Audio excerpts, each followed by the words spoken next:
everyone. This is Nithin Ramachandra from the NR Hour Sports Show. This is episode 752. I'm joined by a really special guest, Brandon Jacobs. Everybody knows him, two-time Super Bowl champ from the Giants.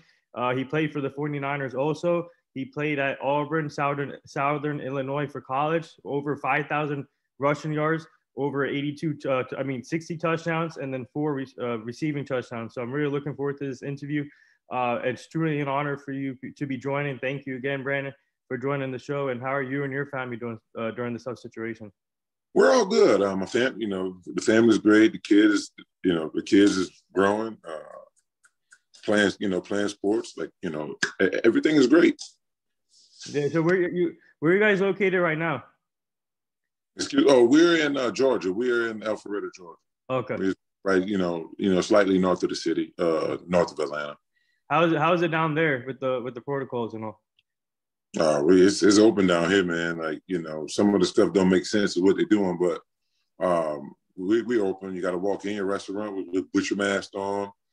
But when you sit down, you take it off. That simple thing. You can walk in somewhere with your mask on, but you don't necessarily have to walk out with it. It's crazy stuff. Yeah. So I want to start off with your childhood while growing up. So other than football, did you play any other sports growing up, and what made you choose football? Well, first I played basketball. Um,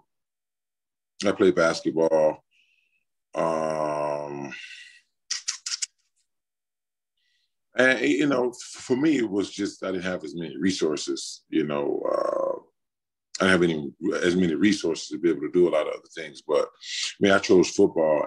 As I got through high school, and I played. I was really good in basketball. I was also recruited by some bigger schools for basketball, and I just chose football because I felt like it was for me. I felt like that was more my speed. I was a guy who played the block at 6'4", and back then, guys that played the block had to be like 6'10", 6'11". Oh wow! Huh. And it just wasn't for me. So I'd rather go where I am the advantage. So for you in high school, what did you learn as a football player? What are the key things that you learned in high school before heading to college as a football player? And then did you play other positions other than running back? When I first started playing, man, I played some defense. I played defensive end. I had fun doing it. I didn't really know how to play. But running back was just the thing for me. I loved doing it. I love beating on my craft and getting better. As a kid, like coming all the way up through as a kid to playing in high school. Now, there was times I played and times I didn't. You know what I mean? So I was on and off with football from the age of 9 all the way up. Even through high school, I was on and off with it. I played 2 years of high school football. Yeah. It was a great thing. And, getting ready for college, what high school did, well, my junior and senior year, it made you either be serious about it or it made you stop playing. There's something you want to do, something you want to work hard to achieve. You know the sacrifice that it takes. So take me back when you were playing defensive back. What was that like? Seeing the other side of the field on defense, and what were you like as a defensive back? And did you ever think you wanted to stay as defensive back before choosing running back? Well, it was defensive end. Oh, defensive end. And I only played for like 3 games, 2 games. It was fun. I mean, it was fun. I was rushing the passer. They wouldn't really pass the ball that much back then. So it was kind of, when they did drop back to throw the ball, I made sure I was there at time. And it was just something I felt like we had a guy that can do better. They felt like they had a guy that can do better and they could put me elsewhere. And that's what happened. So coming out of high school, how many offers did you have other than Auburn, Southern Illinois, and what made you choose that college?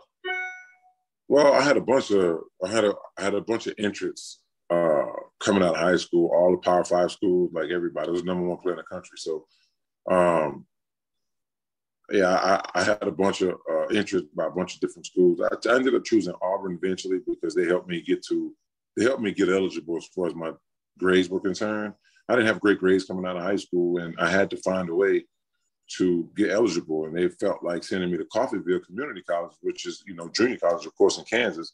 They helped me get eligible. And Auburn, I felt like I owed Auburn something. So I went back to Auburn and after that, I gave it a shot. It didn't work out. They had two other guys there in you know, playing the same position as I played, and they were same classification as I was. So I felt like I wanted to transfer, like after my junior season, to go to Southern Illinois, where I can showcase more of my ability. So what was it like playing for Auburn? Obviously a top team in the country, and playing in front of those fans, and wearing the blue-orange uniforms. What was it like playing for Auburn? Auburn was awesome, man. Game day experience at Auburn was second to none. Got this thing we do, get off the bus, we walk up to the stadium. It's called a Tiger Walk, with fans on each side of the street, and the guys is walking to the locker room, and it's lined all the way up to the locker room. And it's beautiful, man. It's a great thing. It's the Auburn game day tradition. It's second to none, and the games were awesome. Loud stadium, people were crazy about us. You know, it was great. You know, so I don't trade my experience there at Auburn just for that reason. Yeah, and also obviously your rival for Auburn is Alabama. So what was it like playing against Alabama throughout your career in college? Alabama wasn't quite what they were now. We smashed them. We smashed them. We smashed them every time we played them. Oh wow! Every time we played them. I mean, Auburn beat Alabama 6 straight times. Smashed them almost each time. Damn, that's crazy. So in college, what did you learn from the coaching staff, your teammates, and especially your running backs coach? So what was the main thing that you learned in college before in the NFL? Well, I learned all I needed to learn in junior college with my coach there, Coach Dickie Rose, my running back coach there. I kind of learned the ins and outs of the game, like other than the passing game, but the ins and outs of the game of running the ball and understanding your scheme, understanding the flow of your scheme and stuff of that nature. Like Coach Rose pretty much taught me everything I know. And then coming into it with Coach Rob Reeves at Southern Illinois, he was good as well. He was a young guy, fresh out of college himself. He was a young guy. He knew what he was talking about, though. You know, got everybody's respect. And then, of course, Gerald Engel with the NFL, he really teach you. Now, that's where the passing game came in, where I learned a lot about the passing game with Coach Engel, because, again, you're in the NFL, you got to learn how to pick up blitzes and run certain routes predicated off the on-top route of the wide receiver, whatever that concept may be. So it was a little bit difficult, but that's where I took my game really to the next level when I made it to the NFL. So speaking of the NFL, take me back to your draft experience, spending time with your family, waiting for your name to be called. And in 2005, you got drafted in round 4, pick 110 with the Giants. And what was the phone call like with Coach Tom Coughlin in the front office? It was Coach Coughlin and Ernie, of course. That was a great experience. I was a little bit of a downer at that time because I felt like I was better than I felt like I should have been. I felt like I should have been drafted earlier, but whatever happened, I didn't. And but it felt good to finally get that call. Like, waiting through the whole day, the first 3 rounds, and knowing I'm better than some of these guys that they're taking. Who kind of it kind of sucked, but at the end of the day, it worked out pretty good. I played longer than 95% of the guys that got drafted in my class. Stats are better than most people in my class. It was a fun experience, with going through the process and talking to Coach Accorsi, Mr. Accorsi asking if it was okay that they make me a New York Giant. I was like, absolutely, I'm looking forward to it. Can I come now? And it was fun, and it was a great process. Yeah. So obviously, you had 2 stints with the Giants, and in 2013, ending your career with the Giants. But take me back to the first year with the Giants, and obviously spent from 2005 to 2011, and you played with some great players like Jeremy Shockey, and then you had David Tyree. I think Tiki. You played with Tiki Barber, right? Yeah, Tiki Barber. Yeah, first 2 years. Yeah. So what was it? Yeah. So what was it like learning from a legend like Tiki? Oh man, it was awesome. In between Tiki and Coach Ingram, man, it was a great time, man. They taught us the ins and outs of the business part of the NFL. What have you done for me lately? No gray area. It's either black or white. That type of stuff. You're like, it was a great experience, man, and just learning stuff from Tiki and watching Tiki conduct himself as a pro to turn from a Hall of Fame caliber running back to the TV screen, and he's still doing well at it, man. Tiki's one hell of a guy, man. I got a lot of respect for him. I love him to death, man. Yeah. So I was like, when you guys played against us, you had obviously great numbers against the Cowboys, and I was like, who is this guy? Who is Brandon Jacobs? So I came up with a nickname for you when you played us. I called you the bulldozer because you always truck people and against us. So what is it like just playing in the NFC East and experiencing that, playing against us and the Washington football team, Eagles, especially against Philly too? Well, I had fun smashing Dallas. I can't even lie to you that I really enjoyed smashing them. I enjoy playing in the NFC East period. I mean, those are some of my best games. Obviously we play those teams twice a year, so those were some of my best games. But those are also some of my games where I had the most competition as well. Playing against guys like Brian Dawkins, who's for me, B-Dawk for me is probably the best competitor I've ever faced. I mean, the best competitor I've ever faced. Him, London Fletcher, another guy for the Washington football team, which is still weird for me to be saying, but those guys those guys were great competitors, man. They brought it every play. They laid it on line every play, every week for their team. Mm-hmm. So I want to ask, obviously, I forgot about Bradshaw too. You played with Bradshaw. You played with Mario Manningham, David Tyree. I had David Tyree on the show last year. So it was an honor talking to him. So I want to ask you about your 2 Super Bowl runs. Take me to the first one. What was the message that Tom Coughlin put on you guys for the first one? And obviously, it's always tough to win the championship in every sport. But what was your guys' mindset in the first Super Bowl run? Well, for us, it was more, we're not supposed to be here, so it doesn't matter if we lose. Let's go win. Yeah. More of our mindset, like we wasn't really supposed to be there. We didn't really earn people's respect because we made it, and people never had us picked to win. People always had us, people always had us, and they picked to lose all the way throughout the playoffs. So that's it wasn't a big deal, but we knew the Patriots did not want to play us again after playing us in Week 17. We knew that they was like, man, I want any other team out the NFC to make it to the Super Bowl other than the Giants. We don't want the Giants, and they ended up getting the Giants anyway.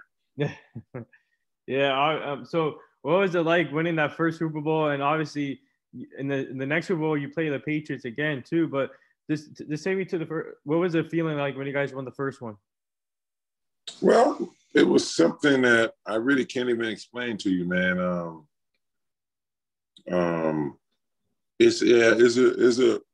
I can't explain it to you, man. It's definitely a rare feeling that you go through. You're sitting down winning and watching your teammates celebrate, the confetti flying all over the air, and people passing the trophy around, and just being a part of something so big. Yeah. World champions, being a part of a team that you actually have something to do on the team. Like I had something to do with the trophies. It was awesome. It was the best thing that I've ever won, and it was big time, man. Yeah, and also obviously I forgot about your defense. You had a great defense. Justin Tuck, OC. You had Matthias Kaminuka.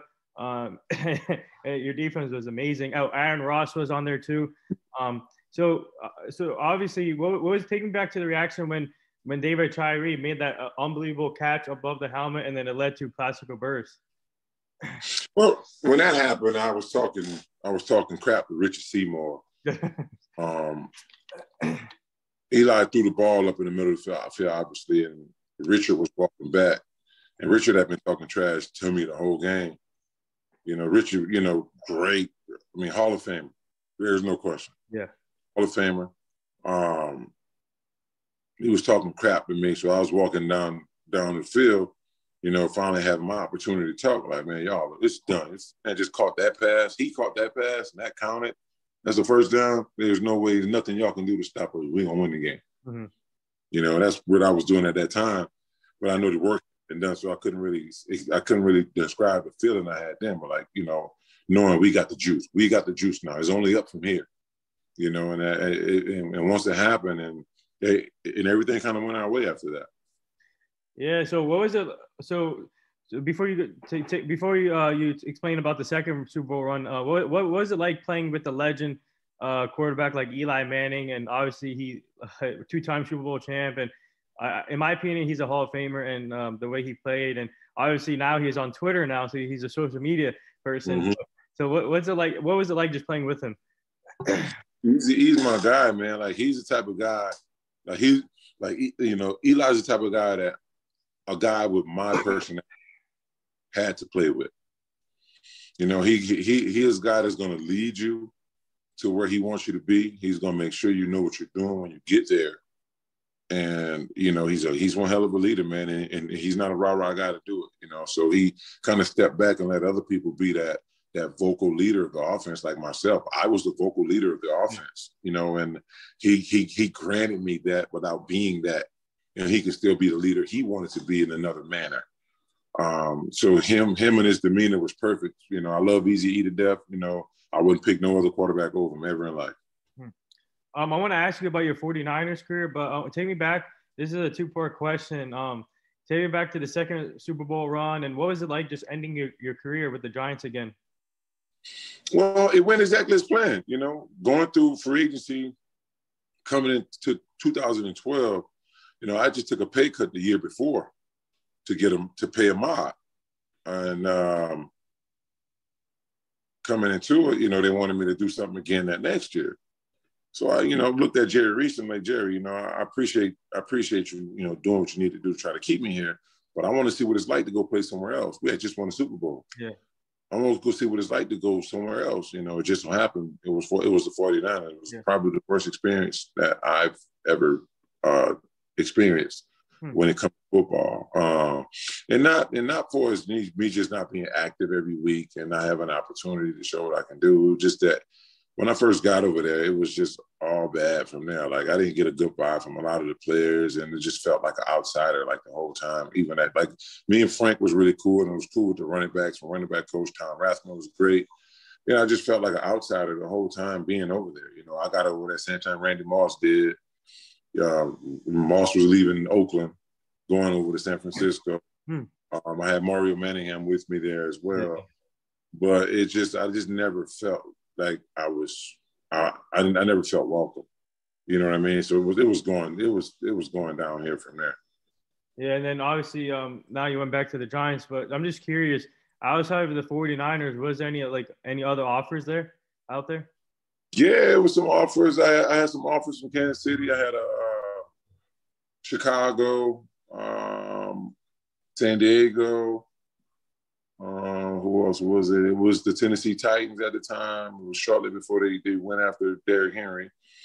Who else was it? Carolina. But I figured, you know, it was going to be out of San Diego and San Francisco because of the weather. Right. You know, but if it was Florida, but Tampa or Miami when it came, I probably would have went there. But it was going to be out of San Diego and the 49ers. So I ended up going to the 49ers. They're the better team, obviously, and they paid a little bit more than what was offered for San Diego. So,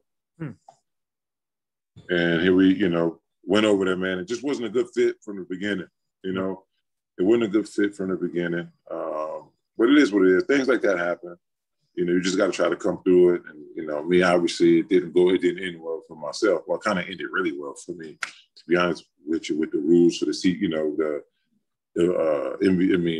NFL PA have rules and a collective bargaining agreement for us being in a situation like that.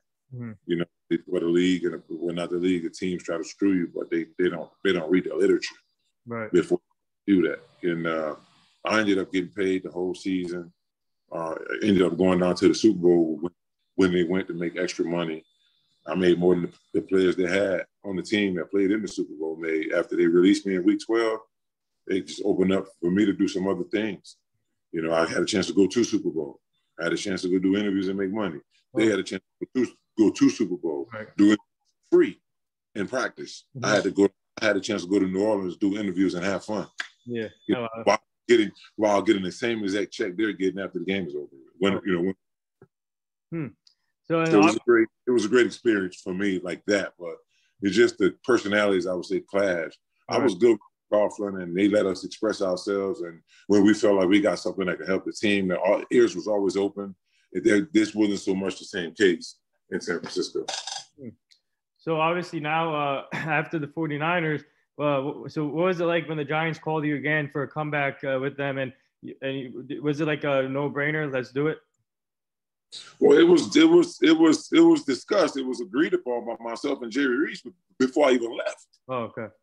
You know, I said, hey, I want to know what it's like to go play somewhere else. When I'm done with that, I want to come back to the Giants, play one more year, and retire. Yeah. And that's what I did. Yeah. So now take me to the second Super Bowl run. Obviously, played the Patriots again, and what was it like beating them again twice in the Super Bowl? The second time the score probably didn't reflect on the way the game really was, but we dominated them the whole game. We dominated the whole game. I'm talking about with penalties and all. Like we may have had close to 100 yards in penalties, but we dominated them that much to where they could they couldn't do nothing. Wow. Yeah. So now, looking back at your career, how grateful are you to be in this position and to be able to play the game you loved? And in my opinion, you should be in the Hall of Fame. Great career, two-time Super Bowl champ, over 5,000 rushing yards. So how grateful are you to be in this position right now? That's great, man. To be retired right now, to be where I am in the New York Giants record books and top 5 and everything else. So we know I'm talking about in an organization where the running backs have been really good throughout the years. And it feels great to be where I am, to be listed where I'm listed, and be among some of the guys that paved the way for myself to be great. So I love everything about the New York Giants organization and the opportunity that they gave me to come and be great and be a better man. Yeah, and obviously now transitioning from your football playing days, now you're a coach. So what's it like being a coach now, coaching these young kids, young athletes that are trying to get to their goals? And and your team is called what? North Atlanta Giants too? The North Atlanta Giants, man, right here. So what's it like being a coach now, just teaching these young kids? Well, it's good, man. I mean, I'm in a good place. I got a lot of good parents. I got a lot of good coaches. I got great support. Whatever we want to do with the kids, we pretty much do with them. Parents are on board, man. And I love coaching the kids. These younger kids don't create a lot of bad habits. And we got kids from 9 all the way up to 13. So we pretty much work with the kids, get their balance better, make sure they understand the game first, but make sure they understand themselves first and realize what it is they want to be and what they want to do and what has to be sacrificed on for them to grow and get better at the sport. It's awesome. I love it. So do you ever tell them about your playing days and then what you went through and what's the obstacles to take to be successful in the league? And also, what have you learned as a coach and your coaching staff and your teammates? I mean, your players. What do you guys have learned from the past year with the COVID situation? They don't really hear from me much about what I've done because it's not about me. Yeah. It's more about what they want to do. When I got a kid that says he wants to do what I did and he's not doing the proper things going forward to that destination, then I will bring up something I did or a experience I experienced throughout my time, and we'll talk about that. But I tend to not talk about myself and what I did to them because it's not about me. It's more about them, and that's kind of how I want to keep that. I want them to know that this is not about me. This is about you. This is about your growth and development. This is about you as a kid, you as a person, you as a dad, you as a husband, like that type stuff. Like that's when I'm on with a lot of my kids. So what do you guys have learned from the past year as a coaching staff and your players during this COVID situation? And when do you guys start your season? Well, we had our season. Our season started last year in April. I mean, not April, August. Yeah. We were pushed back a little bit due to COVID. COVID is an unfortunate situation. It's an unfortunate thing that's happening. We're not in the best place that we can be in. Places are opening back, back up. But you definitely got to spread awareness towards it. But COVID didn't really bother our season last year. So what advice would you give, other than your players that you coach right now, what advice would you give to other kids out there, other players out there that are trying to reach their goals, or in any other sport? It's sacrifice, man. I always tell people all the time, there's not really much to it. It's just hard work, sacrifice, putting some of those things down that you enjoy doing more than working hard, putting some of those things down and spreading that time out toward your workouts or sharpening your knowledge on a scheme or something. You got to sacrifice. Everything is about sacrifice, and knowing that on the way to your greatness, you're going to lose a few people. A few people going to fall off. You're not on your way to being successful if you don't lose someone. Mm-hmm. So now we do this fun little segment on the show. It's called the rapid fire segment. You ready for this? Mm-hmm. All right. So so obviously today's Jackie Robinson Day. So do you have any Jackie Robinson memories throughout your career? Wait, say that again? Oh, today's Jackie Robinson Day. Do you have any? Mm-hmm. Do you have any Jackie Robinson memories? No, I don't. Jackie Robinson, memories, man. I just know he was one of the best baseball players ever to step on the field. Being African American at the time he played, it was a big step. Going through. But I don't have any real Jackie Robinson stories that I can really sit on the phone and tell you that you wouldn't know of already. Kawhi Leonard's laugh or Kevin Hart's laugh? Kawhi Leonard's laugh or Kevin Hart's laugh? Which one's better? Yeah. Kevin Hart's better. I don't know what that is, that Kawhi. I don't know what that is he do, man. Favorite food? Say that again? Favorite food? Gumbo. Okay. So what was your most memorable favorite memorable game that you played as a Giant other than the 2 Super Bowls? Dallas Cowboys, 2007. No, it was 2008, I guess you could say, the divisional round in January. Mm-hmm. But we went up and beat a Cowboy team that was 13-3 that beat us twice that season. To me, that was the biggest win of that whole run, not the Super Bowl. The Super Bowl was the best, but the biggest win for us was the win going into Big D, beating them in their house when they're the number 1 seed. Funniest Giant that you played with? There's a lot of guys. I got to go with Eli, though, man. Like his pranking games and doing some of the things he was doing. And Richie Sarber probably was another guy that was really funny. There's a lot of funny guys, though. Mm-hmm. For you, what was your pregame music? Man, I did some of everything, man. I'm a young Jeezy guy, so I kind of listen to a host of different styles of music. I like Linkin Park. I listened to a bunch of different types of music, man. Thoughts on Derrick Henry as a running back? He's awesome. Any guy that can go for 2,000 yards in the NFL, man, it's second to none. I think he should have been the MVP. Not enough people, respect what he did. Blaming it on the era of the league, which I understand where they're coming from, but the man still went out and rushed for 2,000 yards. You got to give him credit. Mm-hmm. And also thoughts on Zeke and Saquon Barkley. Well, my thoughts on Saquon is he's the best running back in the league when healthy. Mm-hmm. Zeke is really good as well. I think Zeke last year had a host of fumbling problems that kind of haunted him throughout the season, which I know how that can be too. So I think going forward, for Zeke is, I think coming out the backfield a little bit more, catching some passes in today's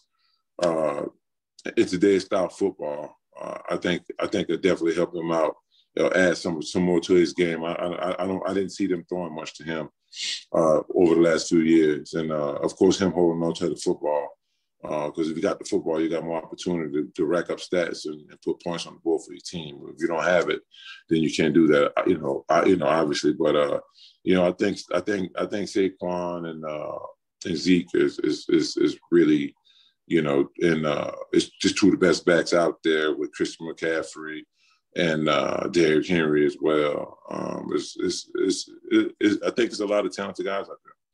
Where do you keep your two Super Bowl rings? I can't tell you that. I can't tell you where I keep my Super Bowl rings at. I wouldn't do that. Yeah. So what was your reaction when Eddie George got the head coaching job at Tennessee State? I thought it was awesome. I thought it was really awesome that he did that. And I hope it's true that he got Coach Fisher with him. Yeah. So I think it's really awesome. I think a lot of other former players should go to a lot of other HBCUs and try to help build their programs, because nobody know best, than how to build a program than one of them, So try to help bring more awareness for HBCU schools, and I think it's a great thing going forward. Yeah. So do you think they're going to a different trend now? Like, for example, Deion Sanders, Jackson State University, now Eddie George, and yourself being a coach. Do you think NFL teams and college teams will now look at players that never coached before but know the game as a player? Well, it did it with Mike Vrabel. I mean, Tennessee did it with Mike Vrabel. Yeah. He was a player, and then shortly after, he was a head coach of the Tennessee Titans. So it happens. It doesn't happen in every way, fast like it happened then. But there's definitely a lot of guys out there that can come off the playing field and go right into being a great coach. Guys like I know for a fact, guys like Sam Madison. That guy was a coach on the football field.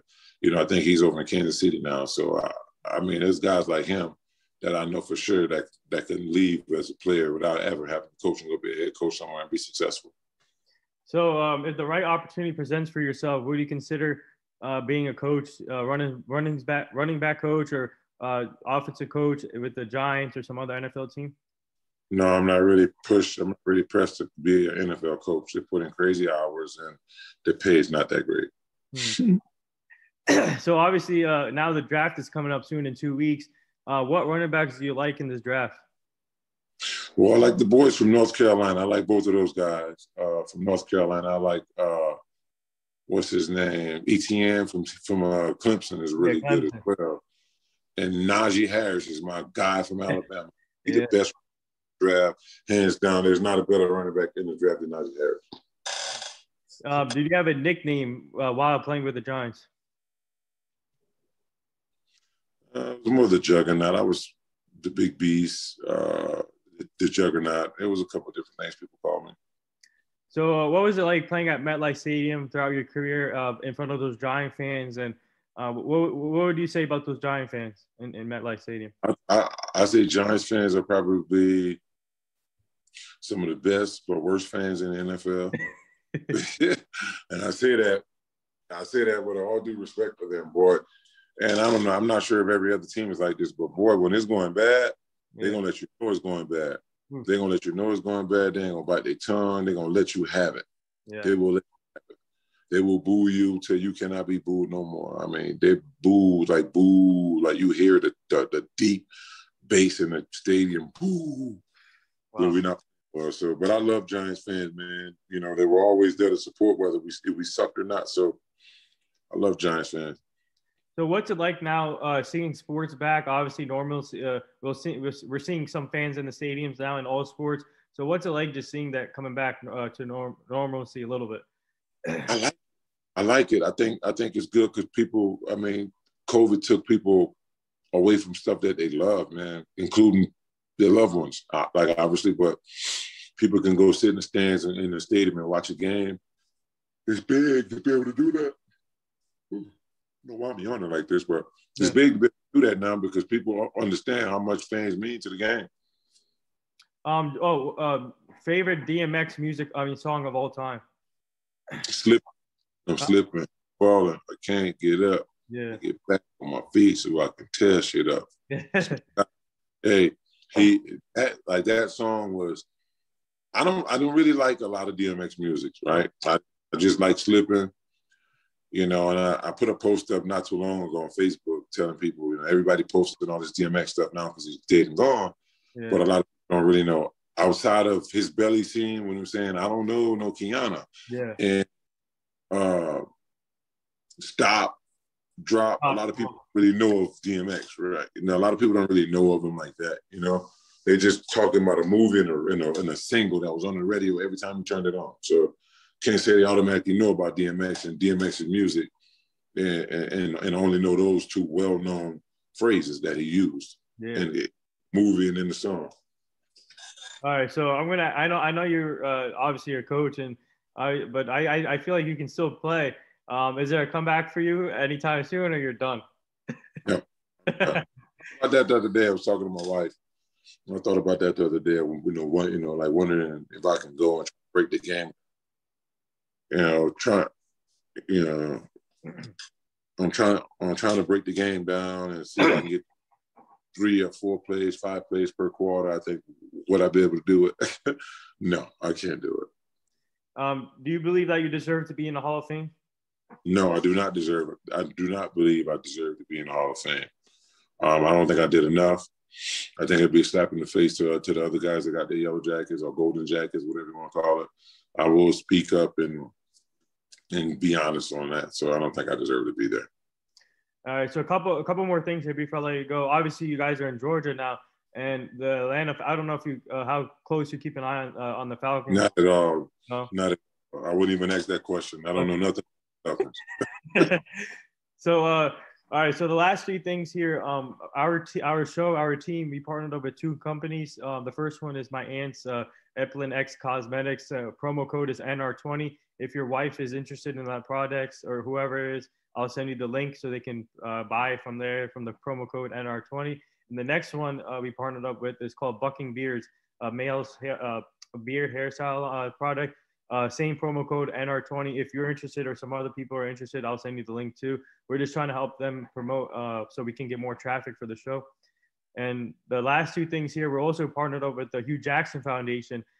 He's now, congrats to Hugh Jackson. He's part of the Eddie George coaching staff now with Jeff Fisher. Nice. Yeah, so we're grateful to be part of his foundation. We're trying to help prevent human trafficking and making sure the kids stay safe and the community stays safe. So I'll send you that foundation so you can check it out. And they're doing really inspiring things. And the last thing here, would you like to say anything to all the nurses, doctors, and essential workers right now? Hey man, I just want everybody to stay safe, have good manners and good humanities, and trust the people that love you. Be good neighbors and treat everybody with respect. I'm out. Yeah, well said. And there it is. That wraps up episode 752 with 2-time Super Bowl champ Brandon Jacobs, running back from the Giants.